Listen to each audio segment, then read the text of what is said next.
Hello guys, അപ്പോൾ ഇന്ന് ഞാൻ റെഡി ആയിട്ട് നിൽക്കുന്നത് അമ്മയുടെ വീട്ടിലേക്ക് പോകാൻ വേണ്ടിയിട്ടാണ് കേട്ടോ.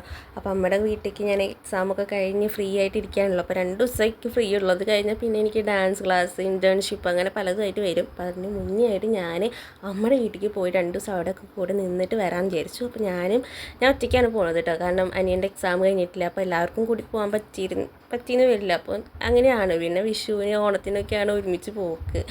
പിന്നെ വല്ല ഇതൊക്കെ വരണം. അങ്ങനെ ഞാൻ എന്ത് ചെയ്തു, ഞാൻ പോകാൻ വിചാരിച്ചു. അങ്ങനെ ഞാൻ നമ്മുടെ വീട്ടിലേക്ക് അവിടെ എത്തി. പിന്നെ ഇരുമപ്പെട്ടി പഴവരാട്ടോ എൻ്റെ അമ്മയുടെ വീട്. അങ്ങനെ ഞാൻ ബസ്സൊക്കെ താണ്ടി ഓട്ടോ ഒക്കെ വിളിച്ച് ഞാൻ വീട്ടിലേക്ക് പോകുന്നു കേട്ടോ. നല്ല വെയിലാണ് ഇപ്പോൾ, നല്ല ചൂടല്ലേ ഈ സമയത്ത്. പിന്നെ ഞാൻ അവിടെ സ്ഥലം വിളിക്കാം, അമ്മമ്മ എവിടേക്ക് പോകാൻ വേണ്ടി നിൽക്കുകയാണ്. പിന്നെ എന്നെ കാത്തവിടെ നിൽക്കാം കേട്ടോ.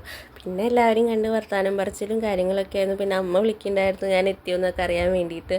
അങ്ങനെ കുറേ നേരം വർത്താനമൊക്കെ പറഞ്ഞിരുന്നു. പിന്നെ അമ്മമ്മ പോയിട്ടോ. അത് കഴിഞ്ഞിട്ട് എനിക്ക് അമ്മമ്മ നല്ല കാപ്പിയൊക്കെ ഉണ്ടാക്കി തന്നു. ഞാൻ ഗസ്റ്റാണല്ലോ, പിന്നെ ഞാൻ ഓൾറെഡി ഫുഡൊക്കെ കഴിച്ചിട്ടാണ് വന്നത്. എന്നിരുന്നാലും ഇവിടുന്ന് ചപ്പാത്തിയും കറിയൊക്കെ എന്നെ കൊണ്ട് കഴിപ്പിക്കുന്നുണ്ട്.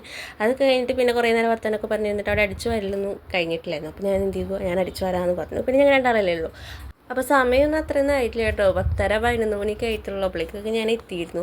അപ്പോൾ പിന്നെ വേഗം അടിച്ചു വാരലൊക്കെ കഴിഞ്ഞ് കഴിഞ്ഞാൽ പിന്നെ കുറേ നേരം ഇരുന്ന് നമുക്ക് വർത്താനം പറയും സിനിമ കാണലൊക്കെ ചെയ്യാമല്ലോ. അപ്പോൾ ഞാൻ എന്ത് ചെയ്തു, വേഗം അടിച്ചു വാരിട്ടു.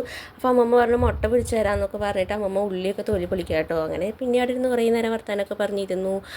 അതിൻ്റെ ഇടയിൽ എന്തൊക്കെയോ സംസാരിക്കുന്നുണ്ട്. അപ്പോൾ ഇത് വേഗം കഴിഞ്ഞിട്ട് വേണം ഞങ്ങൾക്ക് പോയി ഇന്ന് റെസ്റ്റ് അല്ല എന്തെങ്കിലുമൊക്കെ തുറന്ന് വർത്താനം പറയാൻ.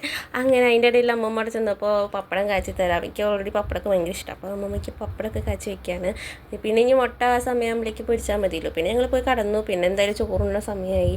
അപ്പോഴേക്ക് ഞാൻ ചോറ് വിളമ്പി കൊടുക്കാം കേട്ടോ അച്ചാച്ചൻ. അപ്പോൾ അച്ചാച്ചൻ എനിക്ക് അളവ് അറിയാത്ത കാരണം ഞാൻ ഇത്ര കഴിക്കൂ എന്നൊക്കെ ചോദിച്ചിട്ടാണ് ഞാൻ വിളമ്പണത്. അതൊക്കെ കഴിഞ്ഞിട്ട് പിന്നെ ഇവിടെ നല്ല ഫുഡായിരുന്നു. ചോറ്, സാമ്പാർ, ചീരത്തോരൻ, മുട്ട വറുത്തത്, പപ്പടം, അങ്ങനെ പിന്നെ സംഭാറുണ്ടായിരുന്നു, അച്ചാറുണ്ടായിരുന്നു. അതൊക്കെ കൂട്ടി ഞാൻ നന്നായി മക്കം കഴിച്ചുകൊണ്ട് ഇരിക്കുകയാണ്. പിന്നെ അതിൻ്റെ ഇടയിൽ എന്തൊക്കെയോ സംസാരിക്കുന്നുണ്ട്. അപ്പോൾ അങ്ങനെയൊക്കെ ആയിരുന്നു കേട്ടോ ഇന്ന്. ബാക്കിയുള്ള വിശേഷങ്ങളൊക്കെ ഞാൻ അടുത്ത വീഡിയോയിൽ എന്തായാലും അപ്ലോഡ് ചെയ്യാം. അപ്പോൾ ഇന്നത്തെ വീഡിയോ ഇത്രയുള്ളൂ. ഈ വീഡിയോ ഇഷ്ടപ്പെടുകയാണെങ്കിൽ ലൈക്ക് ചെയ്യുക, ഷെയർ ചെയ്യുക, സബ്സ്ക്രൈബ് ചെയ്യുക. അപ്പോൾ എല്ലാവർക്കും ബൈ.